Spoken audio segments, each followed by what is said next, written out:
care about current affairs, it's on the Oshow. Welcome to the Oshow, Canada's current affairs show with strong opinions. I'm your host, Laura Babcock, and I remember I was busy tweeting about the scene in Ottawa of Michelle Rempel literally running away from a reporter during the inquiry into foreign interference when all of a sudden I saw a bombshell drop. A bombshell Auditor General report in Canada's biggest province, Ontario, a report that details billions of dollars in waste, on secret deals, on campaign advertising by the Ford government. Here to talk about it all is none other than the former Premier Kathleen Wynne. And Kathleen, when I saw the report, I couldn't help thinking, Ford ran against your party, the Liberal Party, partly on the billion-dollar boondoggle, they called it, around the gas plant scandal.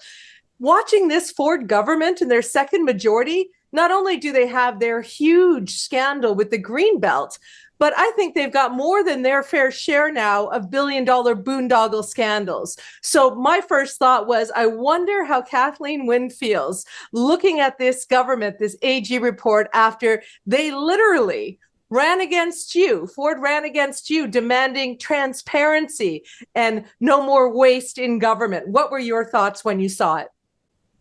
Well, my thoughts were that the Auditor General, I think, has identified exactly how this government functions.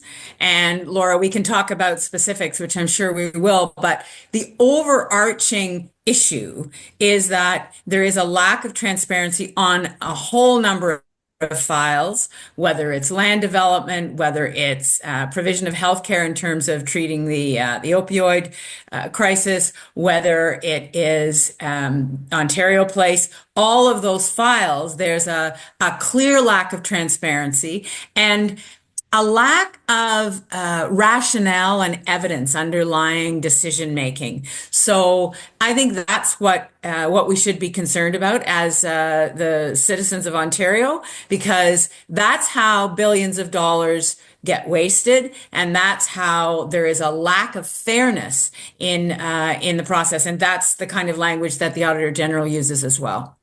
Yeah, they were deals being made, having the Premier's staff involved, not following policies that have been set out to safeguard the taxpayer and to safeguard the people of Ontario from wanton disregard of the rules and of any kind of transparency or fairness. I mean, it's not a shock, given the Greenbelt scandal that now is under criminal investigation by the RCMP, where the Ford government was promising not to touch the Greenbelt and then making $8 billion plus deals or taking parcels of land out of the Greenbelt for developer pals. I mean, we caught that one as it was happening, and now we're waiting on an investigation update on that. So it's not a shock to me, Kathleen Wynne, that this Ford government operates by its own set of rules, that it profits the private sector, and that it doesn't seem like a very fair, transparent operation. It feels more like a pay-to-play kind of a deal. Yeah.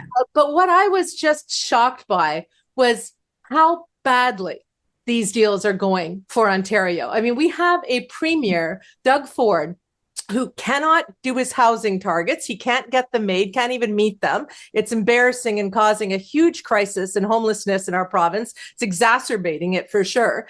We also have a government tasked with using federal healthcare dollars that has made the hallway medicine that he ran against so much worse. The system is literally collapsing, and 2.5 million Ontarians can't have access and primary care physician attachment. They can't have access to a family doctor. So he's failing on housing. He's failing on healthcare. He's failing on education, which I know you're passionate about.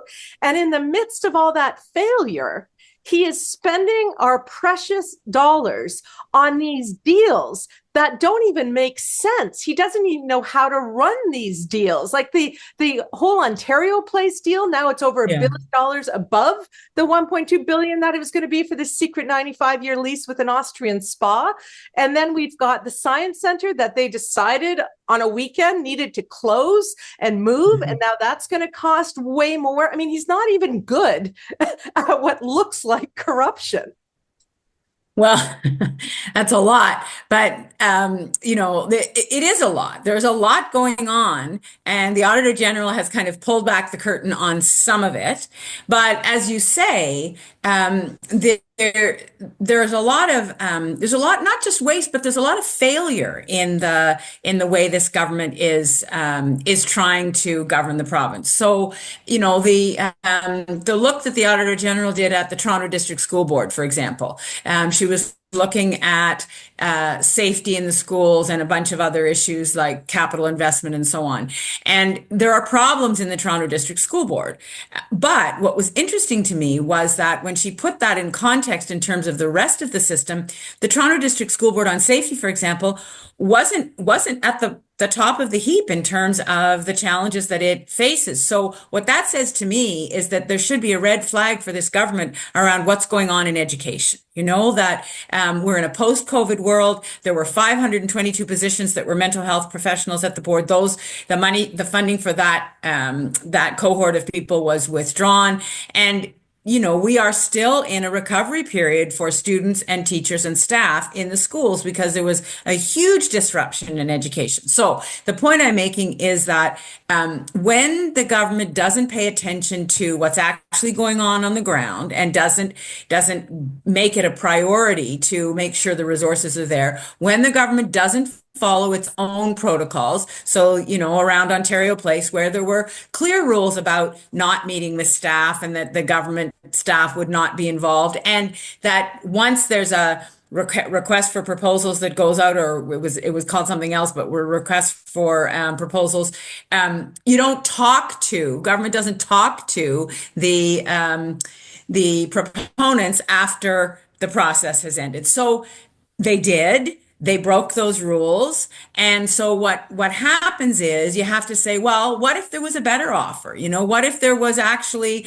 a better proponent, but we will never know because the process wasn't transparent and the rules weren't followed. So we as the citizens of the province miss out, we lose out because there's more cost.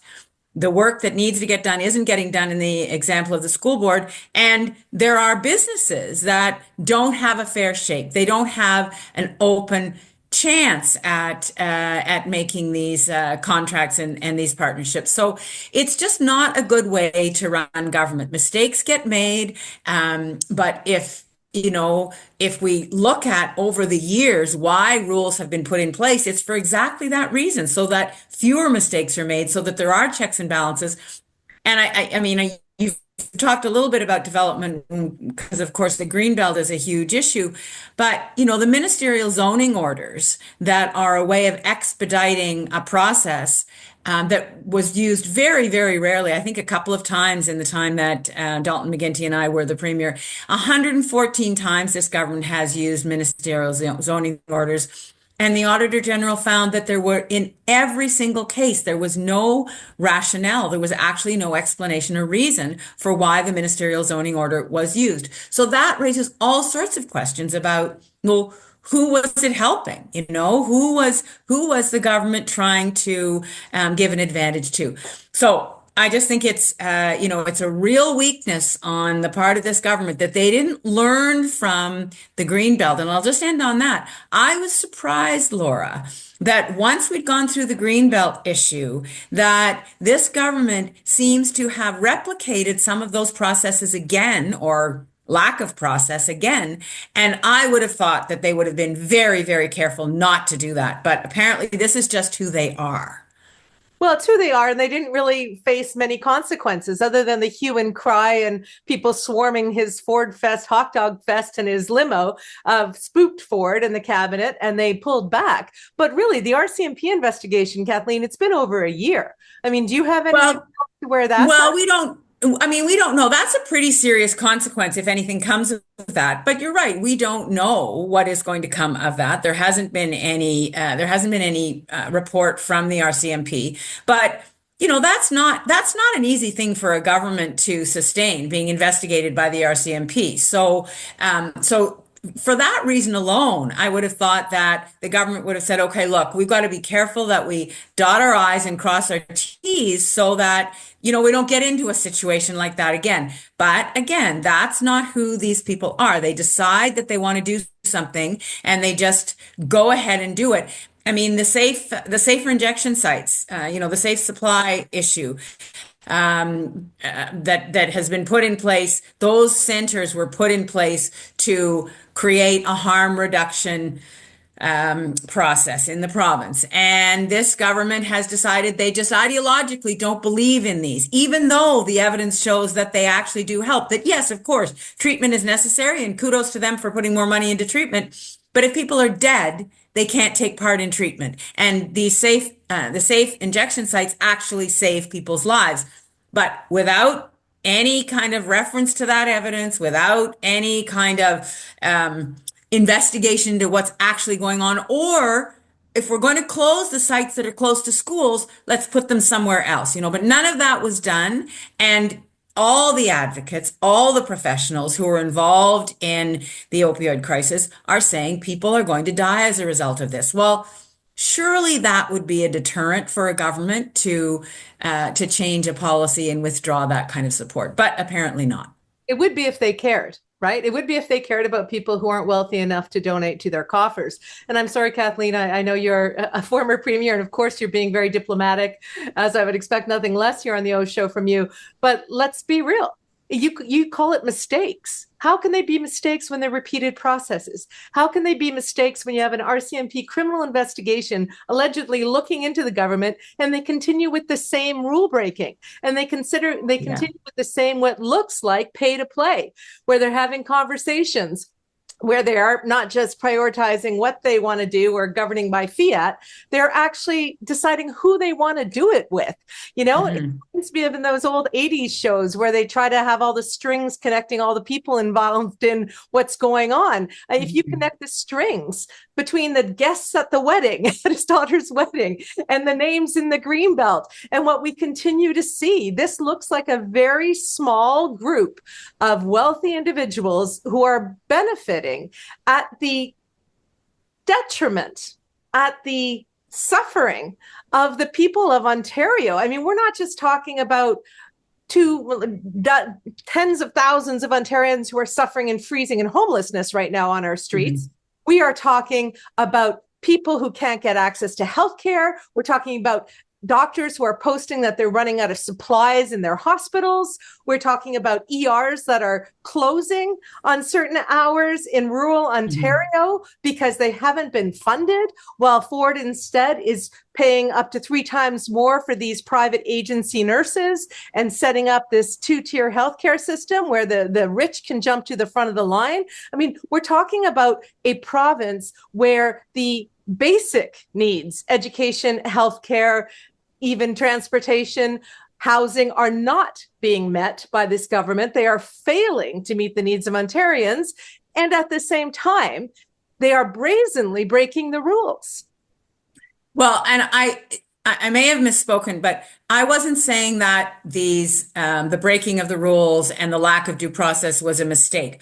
What I was trying to say is that when you don't follow the rules and the protocols that have been put in place, mistakes are made and bad things happen. And I think that's what we're seeing. Costs go up. People die. There are unfair process, so that's what happens when you don't follow the process that's been put in place and when you don't listen to the people who have information. So the other thing that the Auditor General found was that when the staff in the government, not the political staff, but the bureaucracy, when they gave advice, for example, around ministerial zoning orders, it was ignored by the minister's office, and those decisions were made for, I can only guess, political reasons. So those are the kinds of results. Those are the kinds of implications of this kind of governance. So, I'm really loath to say that everything's falling apart. I mean, I think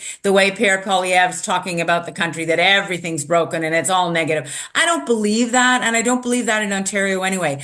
But what I do believe is that the foundation that has been built over decades is strong, But if it's neglected the way this government is neglecting it, and given that we had COVID, that neglect is going to build on the kind of deterioration that happened during COVID, and that puts us in a much worse situation. So you're right in terms of healthcare. The system's not completely broken, but it is fraying around the edges because the attention that should be paid to it is not being paid. In education, which is the sector that I know best, there's a kind of a quiet, I'm going to say desperation that's going on in our schools because the government is not paying attention.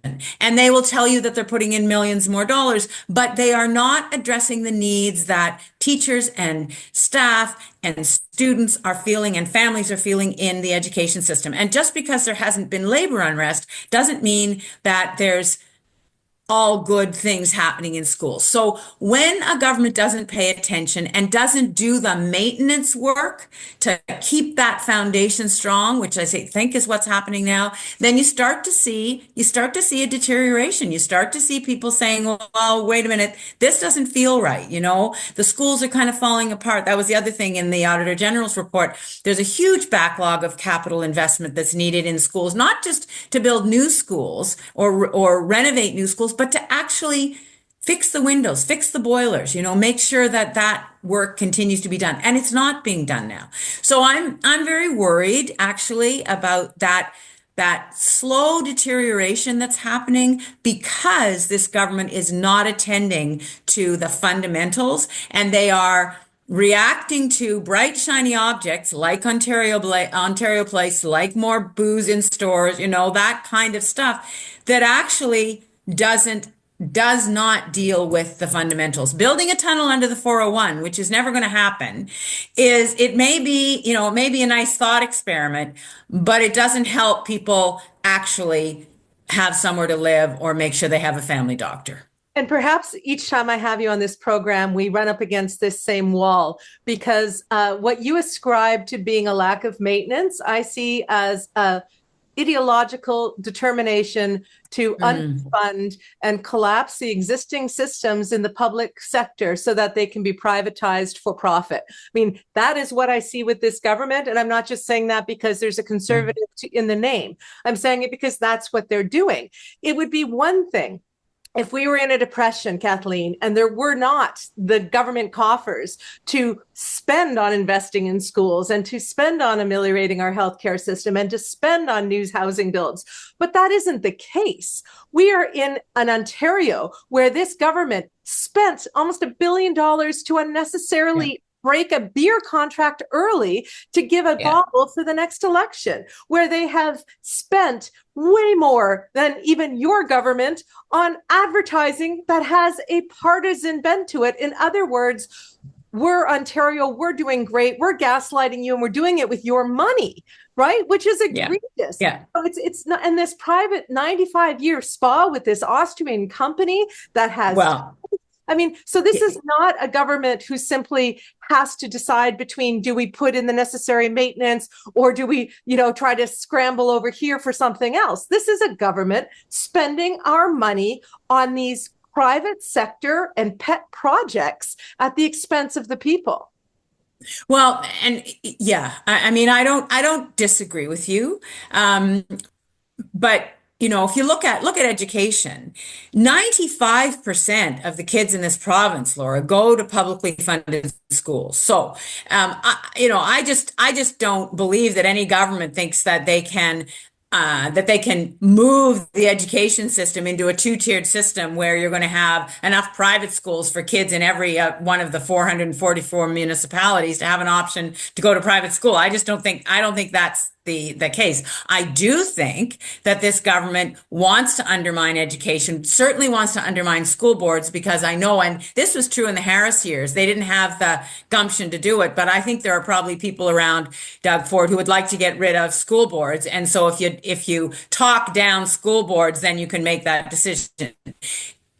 I think that would be a huge mistake, and that's a whole other discussion. But I do think that kind of thing is probably on their agenda for sure. But I also think that we ascribe sometimes more organized strategy than actually is the case. I'm not sure that Doug Ford is masterminding a privatization strategy. Maybe he is, or maybe the people around him are.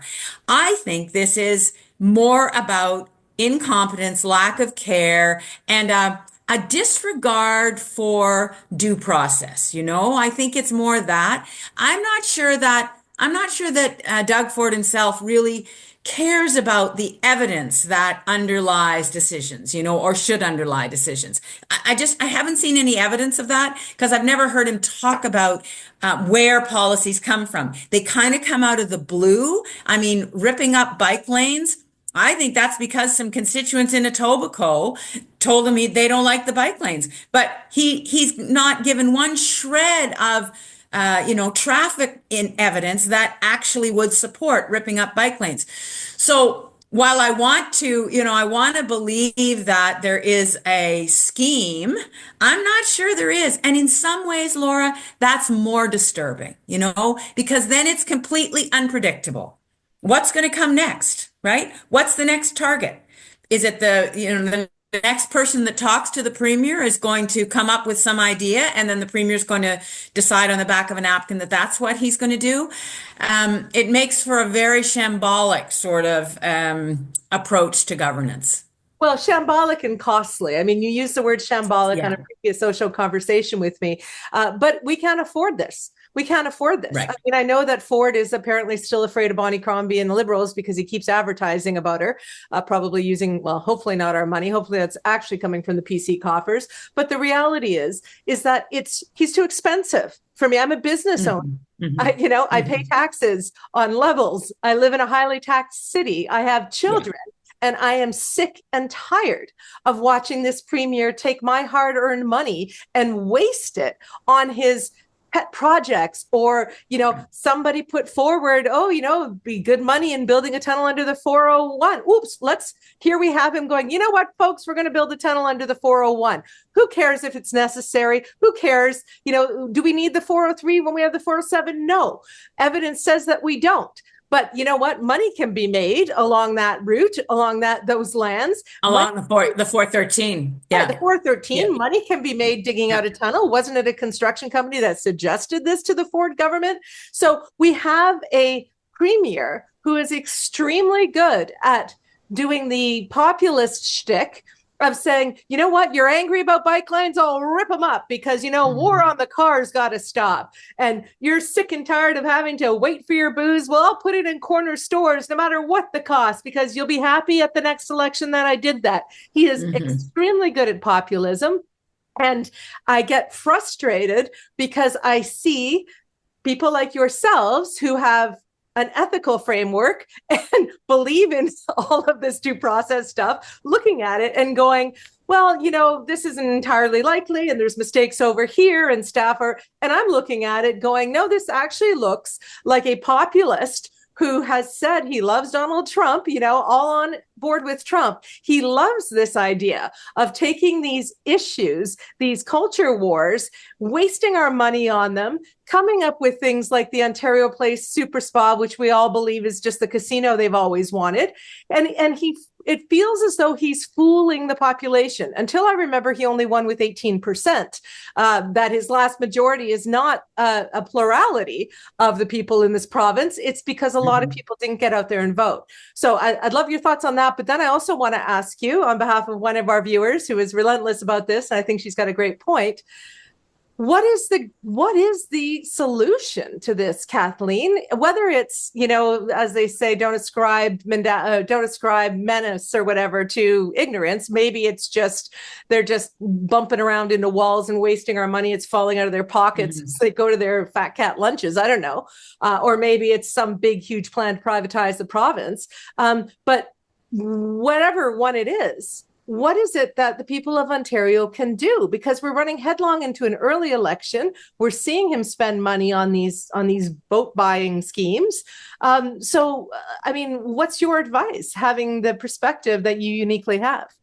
Yeah. So I think let me just tackle the first part.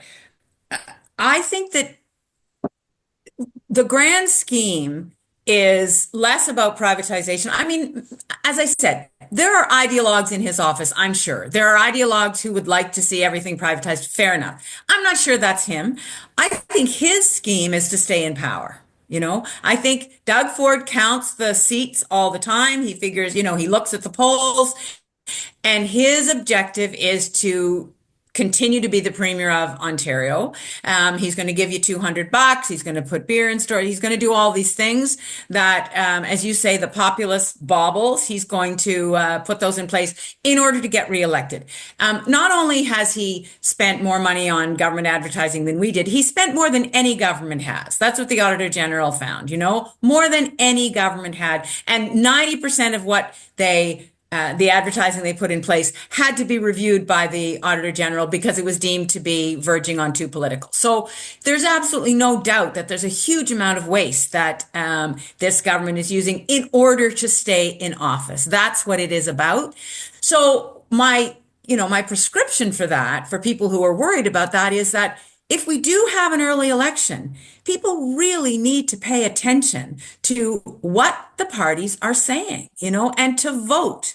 Like, voter turnout continues to go down. We need people to be engaged in the democratic process and to care about what's happening in the province. That's really the most important thing. I teach a course at U of T, Laura, and I had a student in my class this term and we talk about public policy. It's an introduction to public policy. And at the end of the term, she said, my parents don't vote. We never talked about any of these issues in my home. And so now I've been exposed to this. I'm going to vote in the next election, and I'm going to try to bring my parents along. Well, the fact is we don't have the capacity to have everybody take, not my course, but any course in public policy. But the point of educating ourselves about what's going on, what's actually going on, I think that is actually the only antidote. And my hope is that, if we do go into an early election, the candidates who are running in each of the ridings who are not conservatives,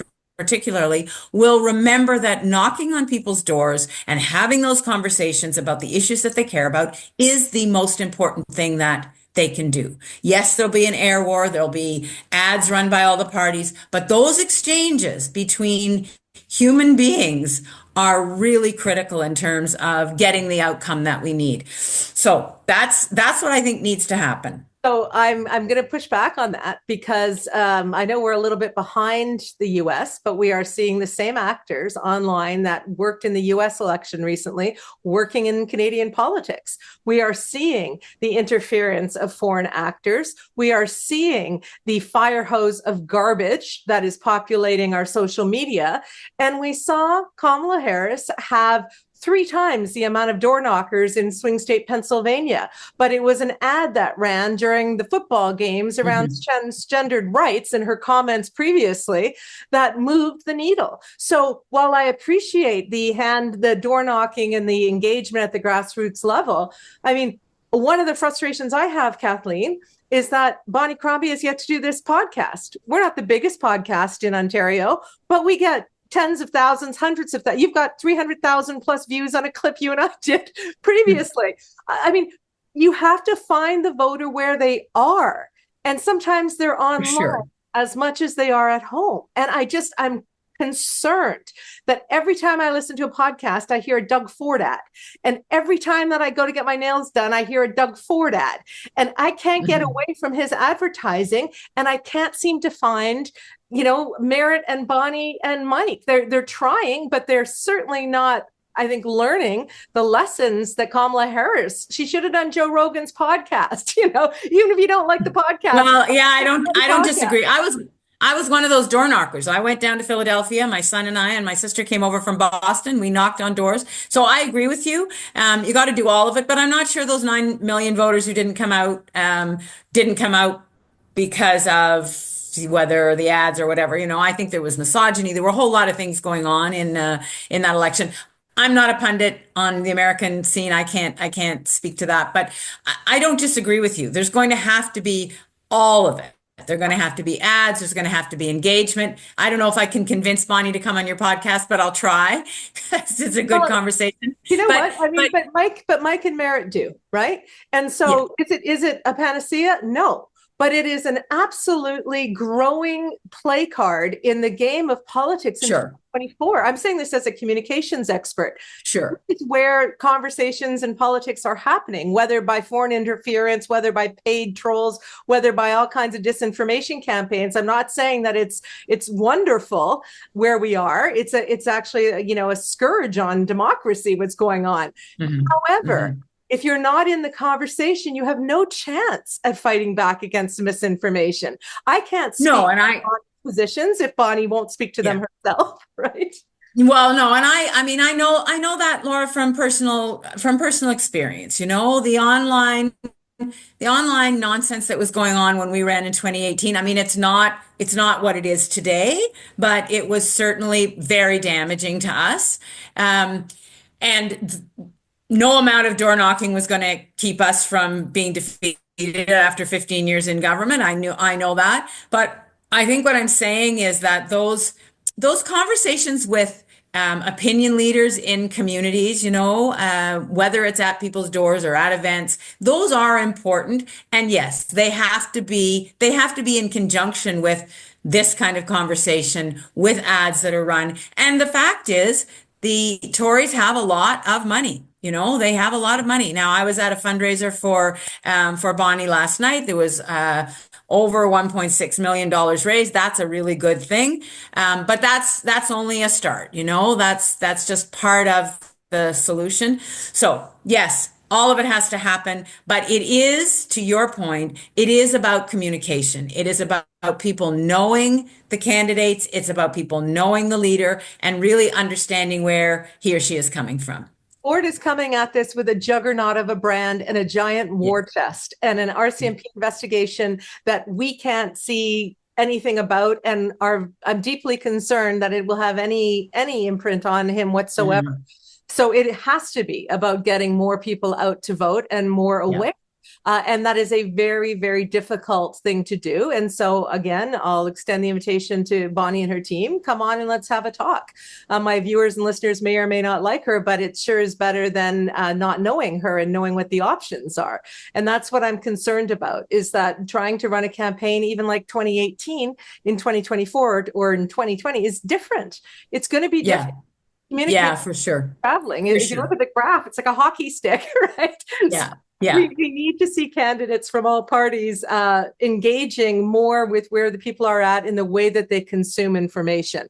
And I've learned that with our podcast, Kathleen. It used to be a cable show. Now it's a clip show. The clips I put out get 10s, 20,000, 100,000 of views. The actual downloads, who's got the time, right? I appreciate everyone who views and subscribes and listens.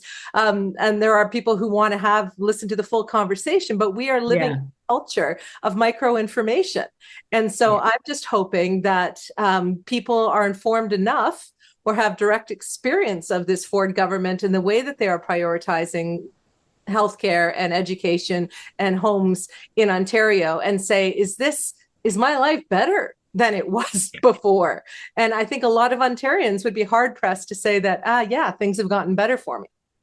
Well, and there's another factor here, and it's this kind of cult of personality thing, that and that lends itself to the kind of hail fellow well met guy that Doug Ford is. He kind of pats people on the back and he blusters his way through, and people think, oh, well, he's a good guy, I can relate to him. And there's no kind of connection between that and what he's actually doing to people's lives, right? So that's a really hard connection to break. Because when you have somebody like me, or somebody who wants to explain policy and we go into long paragraphs, that's not compelling, right? It's just not compelling. But in fact, 3-word sentences doesn't necessarily explain what's going on in the school board or what's Yeah, going on in Ontario but see, Place, right? that's the point, is that those days are gone. Like Polyev, axe the tax, jail not bail, those things are more imprinted on the Canadian consciousness than anything I've heard from Trudeau since Sunny Ways. And that was how many years ago? I mean, the game has changed. And I look at it maybe a little more empirically because I'm in communications all day long with my clients. And so it's not a partisan preference for me. It's are you not paying attention to how the game has changed? And if you don't if you're not in the right game, you have no chance of ever winning. So I deeply appreciate you coming on the show. And there is a place for deep dive discussions, the course that you're teaching, the full download of these Oshow podcasts. I mean, we had one the other day, went over an hour, and it's doing extremely well. There are some people who want the full conversation and context. But the game for awareness building is done in micro bites. If you watch, all you got to do is have teenagers, Kathleen, or maybe your grandkids are getting there soon. Look at them processing TikTok. It's like 3-second information bursts, and they're retaining them. And anything longer than that, if I try to get my kids to look at a 15-second clip I've produced, I lose their eyeballs in under 8 seconds. And they know the task is important, but they just are not geared towards that visually or audibly anymore. They just don't process that way. So I think if we're going to have a game of addition with voters, we have to realize the traditional, hand grabbing and socializing and parties and stuff. Yeah, sure, matters. Door knocking matters. But what about how we're consuming? I don't think Doug Ford would be running casino ads for online gaming 24/7 in my podcast if they didn't know that online is where the money is. No, for sure. But Laura, you're teenagers, and I've got a 15-year-old and a 13-year-old. I've got a couple of teenage grandkids. Yes, they process information. They haven't had phones for very long, so they're just kind of getting into it. But they also are very thoughtful people, Oh, absolutely. They sit in class and they come back, and we have really in-depth conversations about things. So I think we have to be careful that we don't underestimate people too, And one of the trends I've seen in campaigning is that there are lots of advisors who will say, we've got our marked list, we've got this many hits on social media, whatever. We're going to use technology, and the door knocking becomes secondary. I guess what I'm saying is, let's not throw the baby out with the bathwater, because I really believe that we have to do all of it. And if we throw up our hands and say, okay, everybody's just they're going to operate in 3-word sentences, and we're just going to accept that, I really think we're going to get ourselves into trouble, because there's a whole generation of kids coming up who, yes, they understand social media. That's where they get a lot of their information. That doesn't mean they're not capable of processing information in a more in-depth way. So I agree with you. It's a conundrum, right? Well, or it's an opportunity, right? So yes, my daughter, who's 14, should be hosting this show. She'd be far better. She's wiser and more articulate, and blows my mind what she's learned by grade 9 that I never learned even by university. Yeah. Right? I know, it's quite amazing. It's amazing. Yeah. So they're smarter, they're faster, they're better, they process more quickly. Awesome. Yeah. I hope they save the world. What I'm suggesting here is that when politicians try to rely on the tried and true and tested, they eschew the new because they don't understand it and they don't have a working competency at it, they are making, just like Doug Ford rips up, bike lanes because someone in Etobicoke had to wait in traffic for a minute on Richmond Street or whatever. I see politicians saying, well, this is what our consultants have told us and what has always worked and how we do it and what we budget for. And I don't really do that. But I mean, Twitter now is back to being the number one news source, right? All it took was Trump getting elected. So we are where we are. And so it's so important that we reach people how they consume information, not how we prefer they do. No, I agree with you. And I'm not trying to be difficult on this. I just think that we need to do all of it. But this is also a really good reason that we need younger people in campaigns. We need younger people involved in political process, because they will have a much better shot at reaching other young people. And that's the 18 to 34-year-olds. There's a real lack of participation in that age group. And that worries me enormously because honestly, I mean, I'm a boomer. I'm coming to the end of my life. I'm not at the beginning of my life. And so we may have screwed up a whole lot, which I think we have in the world, but that doesn't change the fact that the younger generation is going to have to deal with a lot of those things in order to have the life that they want. So we need them involved and engaged. So I think the argument that you're making actually argues for that as well. Absolutely. Not just older politicians taking on new ways, but actually younger people being involved. People say to me, why don't you run again? It was like, because I'm 71, I'm 71. 80 It's is the time new for me. president. Come on, 80 is the new number, Kathleen. Well, but, do we think that's a good thing? I think that what I should be doing is having these conversations and encouraging young people to be involved. That's really the answer to what you're talking about. And the reality is the pundits in the US undervalued the responsive young men to Trump. They thought that, they might be all into the broadcast, but they're not actually going to vote. They voted, right? They did. So we can't underestimate the youth. In fact, we've set it up for them. They've got to fight for the survival of their planet as well as everything else. And on that note, on behalf of my daughter, Matisse, every time there's a hot summer day and she doesn't have to stay inside because of her asthma, because there are no cool plants, she thanks you for that. That's how your name first came up into her life, was the decision to make the air a little cleaner in the province. So as always, I appreciate that, Kathleen. And I appreciate your candor and your willingness to go back and forth with me on this, because whatever people might have thought of you from a policy perspective or from a partisanship lens, nobody makes the argument with me that you're not insightful and educated and good to listen to. So I really appreciate you bearing with me on my theories about the Ford government's agenda, as well as my communication frustration. Well, I think they're really important conversations, and just so that your liberal listeners don't react. Dalton really got those coal-fired plants closed. I finished it off, but he really got it. Dalton McGuinty really got it started. But I think that we need more conversations like this, Laura. And I think that it is very, very helpful that you do this. I think that the way you organize this podcast and the subjects that you raise and your passion make it really very compelling. So I'm happy to have the conversation. And, we're at the end of the year, and you and I talked about a year ender. We're going into a year where there may be a provincial election very soon. And so it makes this conversation even more critical because candidates are getting ready across the province. We're going to need volunteers and all of the parties. And young people ask me, how can I get involved? And I think we've talked about this before.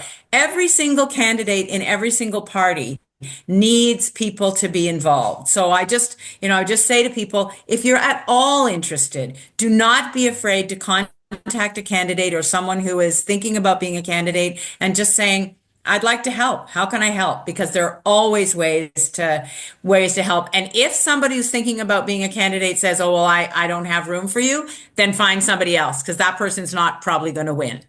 I think that's excellent advice. And I think we might be careening towards a federal election as well, Kathleen. And yes. Our entire conversation around the consumption of information is going to be front and center federally as well, in terms of how we're seeing Polievre running his campaign and the numbers, right? I mean, I don't believe every poll to the minute, but you start to see trend lines after months and months. And I think there's been a real communication failing by the Trudeau government, also been there a long time. And I think that the NDP and Jagmeet has missed so many opportunities to communicate. I've lost count. So I think that it's incredibly important what we've discussed. And for everyone listening, because I know they care about federal politics as well as provincial on this podcast and municipal, it is a communications game in 2024, whether we like it or not. I mean, the most powerful two people in the world, one is a communication billionaire and the other is a communication billionaire. And they, Elon and Trump are running the world based on their communication chops. Wow. So, that sentence is just that part of that sentence, Elon and Trump are running the world. It's just like, yeah. it is such scary sentence. I'm sorry. Yeah, and Trump is floating out annexing Canada, in case my viewers and listeners missed that little tidbit from the weekend. And so is Fox News now. It came up on Fox News The 5, should Canada be annexed? So, let's pay more attention to politics than ever before, no matter how frustrated or demoralized we are. And I love having you on the O Show because you always leave me feeling more optimistic than when I started. Yay. That's my job. My work is done here. Yeah, exactly. Well, have a very wonderful holiday season, Kathleen, you and your family. You too. And for everyone out there, right now in Ontario, a storm is bearing down on the bad driving GTHA. So everyone, please be careful out there and this winter, and have a safe and happy holiday season. We'll have more O Show coming up. Of course, the Scandal panel is going to look at all of this Ford and Polievre stuff, but we would not end the year without having Mark and Keith back. So we'll have them on very soon. Thank you so much. Take care. When you care about current affairs, it's on the old show. And when you want to get clear what's going on here, it's on the old show. If you like to stay in the know, tune yourself into the O Show. It's the O Show. Laura Babcock's the O Show. With a lot of great guests, she puts them to the test on the O Show. There's no doubt they'll be calling them out on the O Show. Stand for something or fall for it all. Ontario, hear the call of the O Show. It's a podcast, the O Show. Laura Babcock's the O Show. Stay informed with the O Show, O Show.